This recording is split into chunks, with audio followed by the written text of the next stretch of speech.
बड़ा स्मरण में रखिएगा। एक वैशाख महीने में मट्टी के पात्र का जल, अभी अभी क्या चल रहा है? फागुन। अभी क्या चल रहा है? फागुन। जब वैशाख का महीना आए ना,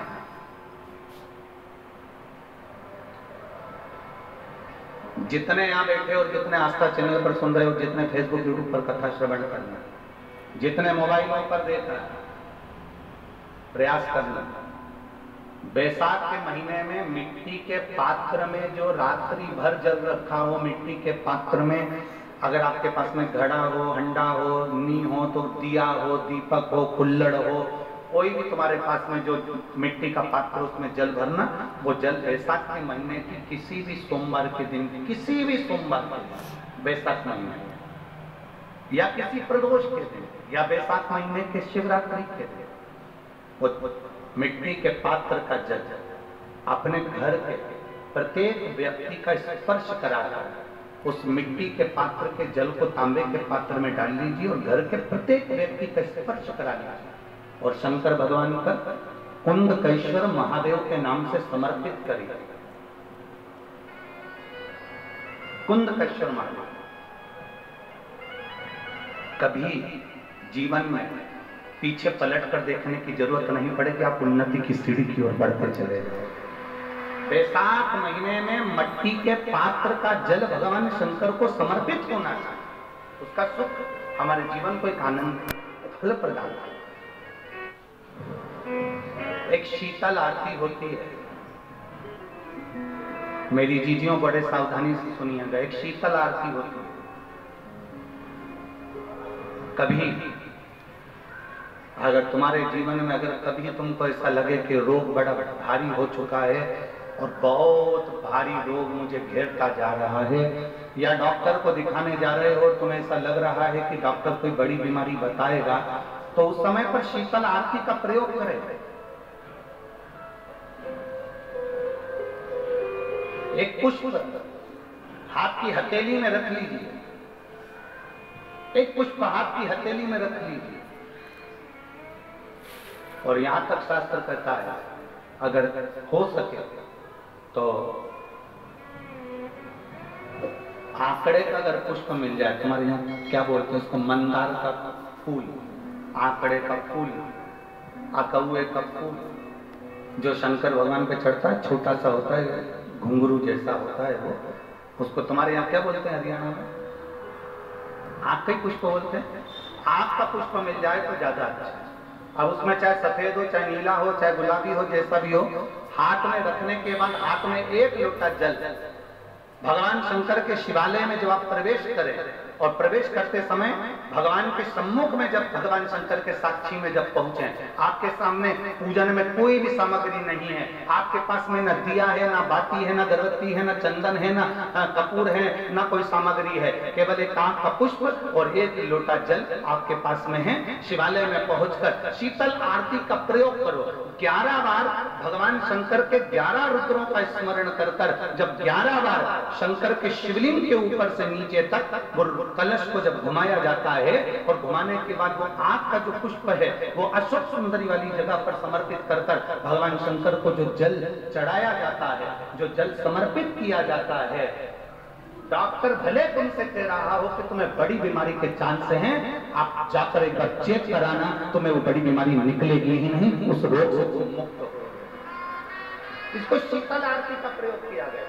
ये शीतल आरती, इसको शीतल आरती कहा। शिव की प्राप्ति का, एक रोग से मुक्त होने का। अब आपसे कोई कहे कि ये शीतल आरती का प्रयोग सबसे पहले किसने करा, तो आपको ध्यान लगाना है इस प्रयोग को। सोमनाथ जी की कथा का स्मरण करिएगा, सोमेश्वर की कथा का स्मरण करिएगा। आप स्कंद पुराण में, शिव महापुराण में सोमनाथ जी की कथा का स्मरण करिएगा।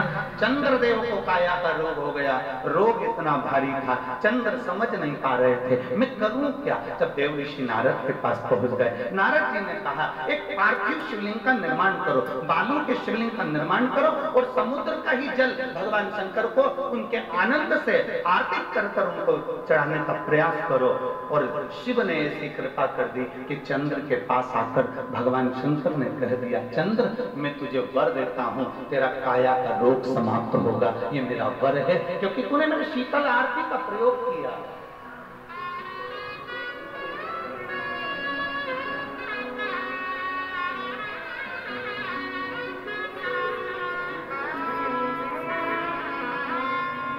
मेरी जीजियों, दो चीजें बड़ा स्मरण में रखिएगा। एक, बैसाख महीने में मट्टी के पात्र का जल,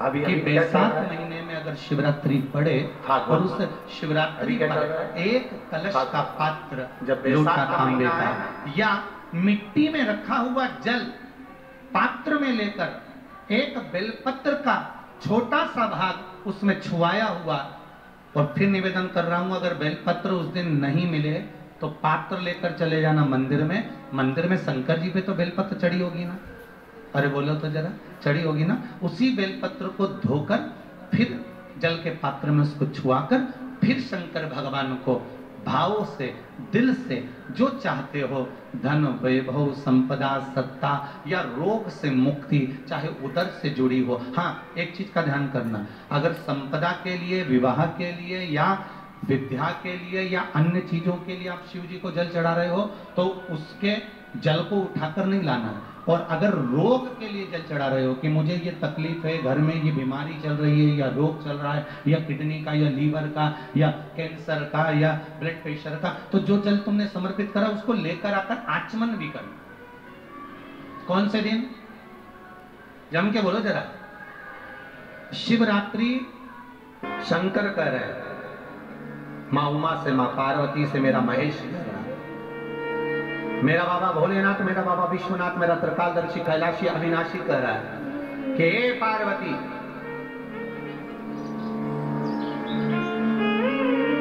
एक बीला, एक बेल जो मुझे समर्पित करता है, और समर्पित करने के बाद उस बेल की महत्वता देखिए, जो बैसाख महीने में बाबा शंकर को जो चढ़ाया जाता है, और 1000 अश्वमेध यज्ञ का पुण्य फल हम प्राप्त कर लेते, मात्र एक फल चढ़ाकर, मात्र एक फल चढ़ाकर।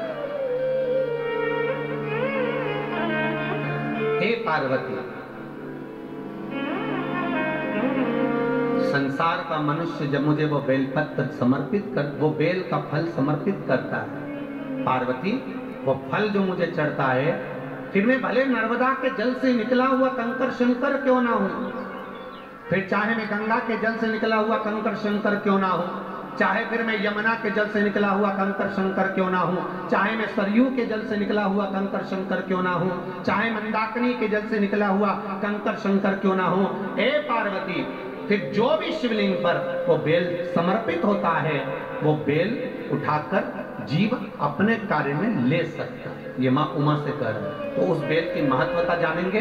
अब अपन उस बेल को जानने के लिए वापिस स्कंद पुराण में चले, तो स्कंद पुराण में लिखा हुआ है कि जो बेल बैसाख के महीने में शंकर को चढ़ाया जाता है, वो बेल का फल उठाकर रख लिया जाता है। बैसाख के महीने में उस चढ़े हुए, बाकी का आपको बेल का फल खाना हो तो बात दूसरी, पर चढ़ा हुआ जो बेल का फल है वो पूरा बैसाख नहीं खाना। बैसाख के बाद में अगला जो महीना आए, उस महीने के अंदर उस फल के अंदर का गुर्दा निकालकर उसको सुखा लीजिए, और सुखाकर जिस व्यक्ति को पथरी की बीमारी हो और जिस व्यक्ति को पेट में बहुत भोजन पचता ही नहीं है, पूरा शरीर पाचन क्रिया बेकार हो गई, उस व्यक्ति को केवल 7 दिन तक शंकर पर चढ़ा हुआ वो बेलपत्र प्रदान कर दीजिए, पथरी भी बाहर और पाचन क्रिया भी ठीक, जिंदगी भर तकलीफ नहीं।